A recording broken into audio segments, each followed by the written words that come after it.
Hey everybody, welcome back. We are here for a Love After Lockup review, season 3, episode 36. So grab whatever it is that you do, grab your drink, and let's just get right into it, okay? This episode, we open up with Stan making himself a little midnight snack, and it actually looks pretty good. He had some meats, cheeses, and a glass of wine. And we learn that Stan has been having a difficult time since his wife passed, especially living in a big home that's not filled. And that was really sad to hear that all he has really is his cats and the random women that he dates. And as he's having his midnight snack, Lisa calls, and he and Lisa talk about her coming home and the adventures that they'll have together. And Lisa is fast, and she starts talking about how she wants to do that thing that they do in the basement. And this is making me think that Stan's got himself a little sex dungeon, and I wonder what it looks like and if it's anything like Candy's dungeon. You better not let her know that he's taking a page out of her book. So the conversation continues, and Lisa tells Stan that she looks totally different, and she's not sure if he's going to like what he sees, but Stan assures her that he's attracted to who she is on the inside, not the outside. And Lisa's just concerned about disappointing him in the outside looks area. She then asks when she will meet his kids, and he says he's not too sure because his children don't like anyone that he would present to them, and they think that their mom is just the best, which I think is understandable. You can't really expect for the kids to accept the new person that you're bringing into your life, especially if they've had their mother in their life for so long, and that's what they're used to, especially if they're in their late 30s. I definitely understand that. And then also, he said that Lisa is around the same age as his daughters, and that's a little bit weird too. And I understand why they would think that she's using him. So he just has to understand that they're never going to probably accept her, and she has to understand that too. I mean, it is a little bit strange, just a little bit. And then it goes on, and we find out that Stan has put Lisa in the will, and I don't think that is the wisest decision. Honestly, if anything were to happen to Stan, Lisa would take her $500,000 and probably, I don't know, give it to her family, buy some drugs, and trick off with it. I don't think that was such a great idea, especially since they really, really, really haven't been together for that long. But that's just my opinion. Hopefully he knows what he's doing. So then it goes to Deontay. Deontay is getting ready to go pick up Nicole from prison. He says that the plan is to pick her up, and then they'll go meet her mom, and then they'll go back to his place. And he's just thinking about sex and what will happen and grinding and being rough with her or whatever. And it's just a little bit too much. I understand that he hasn't been intimate for like a year and a half, but the way that he's going about it is just, I don't know. It's just too much. And so we find out that Deontay has only visited her maybe 10 times, and that stopped about 12 to 13 months ago because she got in trouble and lost her visiting privileges. And I'll be honest, I don't buy it. I think that she may have met someone new, and so she lied to him and told him that she lost her privileges, because you would think that she couldn't be in any kind of trouble if she's getting released. So that kind of doesn't make sense to me, but I've never been to prison and I don't know how that works. But yeah, you would think if she was getting into trouble or something that she wouldn't be able to be released, or eventually she would get it back. I don't know if that's normal. Like, she has her phone privileges, but she can't have any visitors? I'm sorry, I don't buy it, but if he does, go off. And so he gets up to the outside of the prison facility, and he's excited and nervous, which is understandable, and it's normal. And he parks he doesn't actually get to go like in the parking lot of the facility. I'm not sure if there is a waiting area or anything. So he's basically on the side of the road on a highway, which I think is a little strange, but jail is weird, so whatever. And Deontay reveals to us that he's done this before with another girl. He's had another inmate, and she drained him for everything that he had. And this fool done bought this new girl the world, and I don't foresee it going well, but whatever. And then we go to Courtney, and Courtney is still hiding behind the little wall in her dumbass pickle costume, and Josh pulls up. Well, Andra, whatever her name is, she pulls up because, Courtney can't go on to prison grounds. So she pulls up with him, and this fool is laid on the ground, like flat on her back on the ground. And then he has to help her up because she, can't get up by herself. And they embrace and kiss. And she does that crying thing again where no tears are coming out. And this is the real gag. He didn't even get the joke at first. She had to explain it to him. I think that may be a joke that they had one time, and she took it a little bit too far. She wasted her time with all that. She could have at least been looking normal. She did all that just to take the pickle suit off. A waste of time. But anyways, my homegirl Audra was acting as the chauffeur, and she's a good friend for doing that because I don't know if I would have done all that.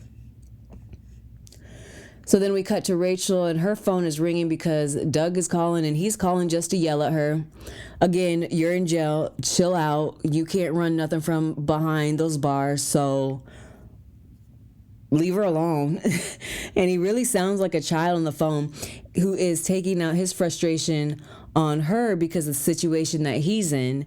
So really, he needs to check himself. So Rachel hangs up and she goes to eat lunch with her mom. Her mom is looking at her like she's crazy because she was married to another convict who was a heroin addict. And now she's with a new felon. And Rachel tells her that her intent in writing Doug was for friendship and support. And I'm calling BS on Rachel. He's not an ugly dude. He's a very, very good looking dude, and he has a nice body. And on his profile picture, he looked good. His body was out. And I don't think that she had the intent of friendship. I think she knew what she was doing. And her mom is just confused and feels like she has no clue what's going on with her daughter. She knows that her daughter wants the bad boys, and her concern is that she just doesn't want him taking advantage of her. And then we find out that Rachel has also spent $30,000 on our home, just like our friend Deontay. And yeah, what is up with these felons spending all these regular people spending this much money on felons? What are they doing with all this money? It really doesn't make any sense to me, but whatever. Rachel tries to tell her mom that love is love and she can't help it, and her mom counters with love is blind, and basically she just advises her daughter to keep your eyes open, which I think is the best advice that she can give to her because I don't foresee this going well. Doug is too controlling in my opinion. So then we go back to we go back to Courtney and Josh, and they go and get him some food, and he likes it, and my good sis Audra's still driving them around, and she finally drops them off at Courtney's house. Courtney gives him a tour of the home, and they chill out in the bedroom, and they're just reflecting on their relationship and what Courtney has done.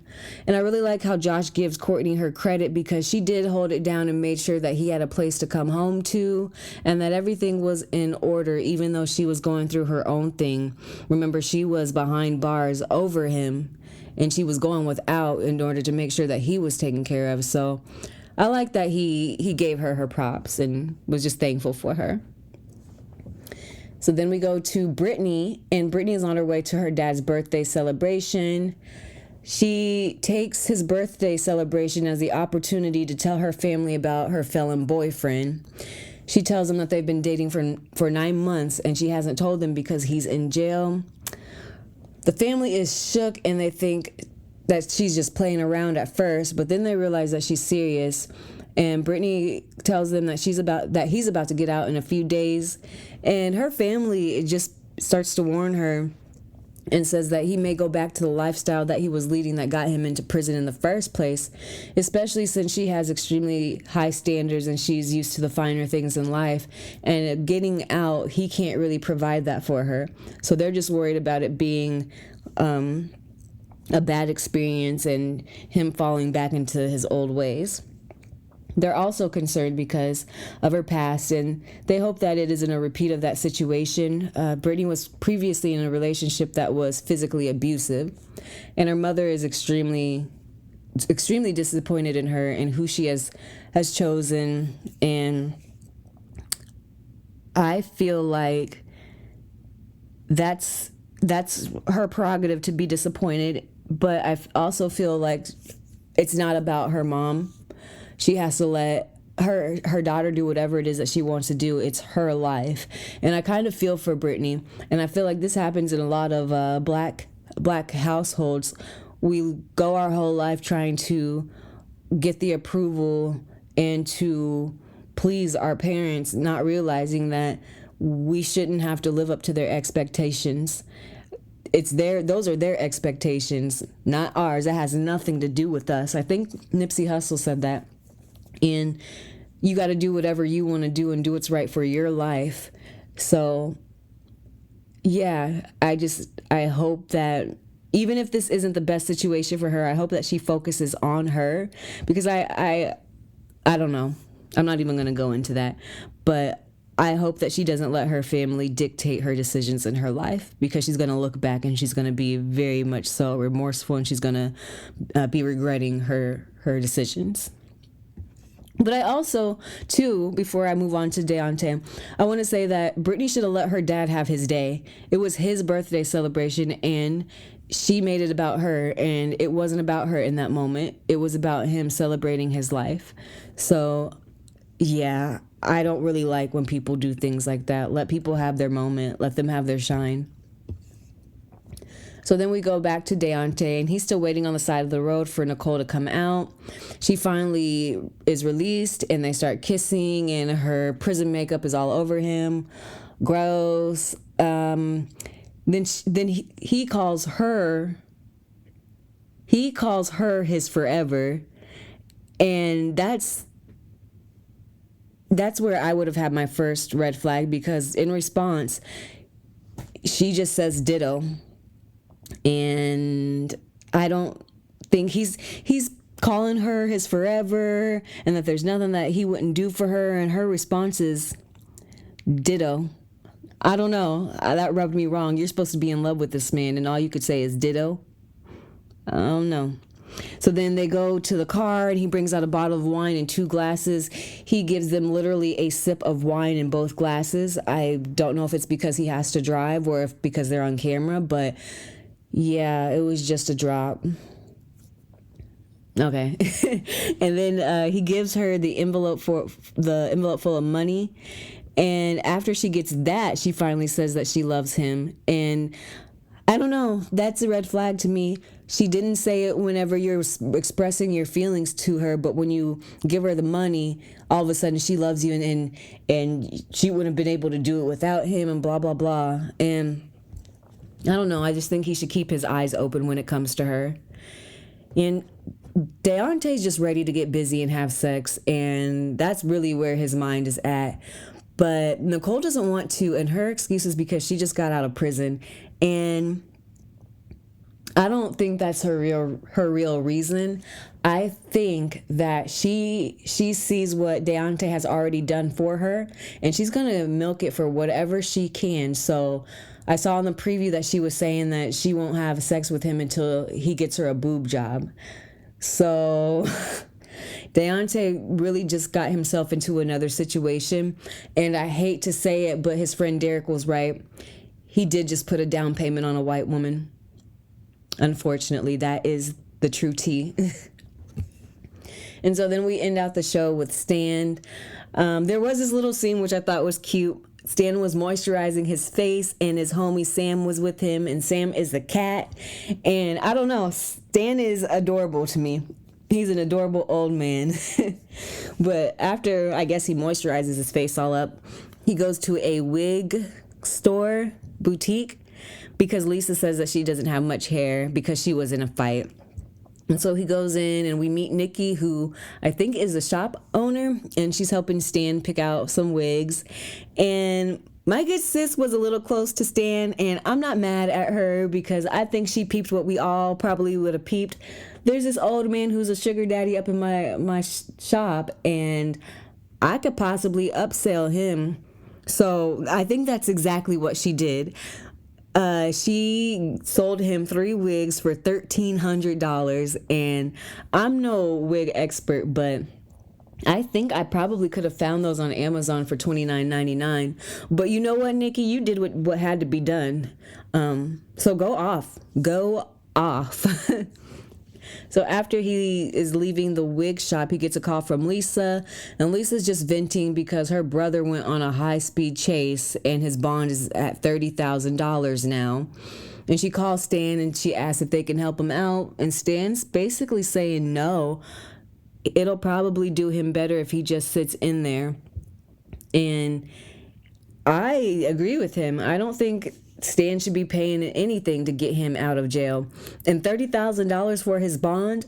No, they're not even family. And Stan's not even engaged or anything to Lisa yet. This is not his problem. And I don't blame him for being like, no, I'm not doing it. And lucky for Stan, the phone operator machine thingy tells him that they have 1 minute left. And so he's able to get off the phone with her and end that conversation. And so that's where the episode ends. Next week, it should be pretty good. Hopefully, fingers crossed. And yeah, that's all I got for this one. I'm out. Take it easy. Bye.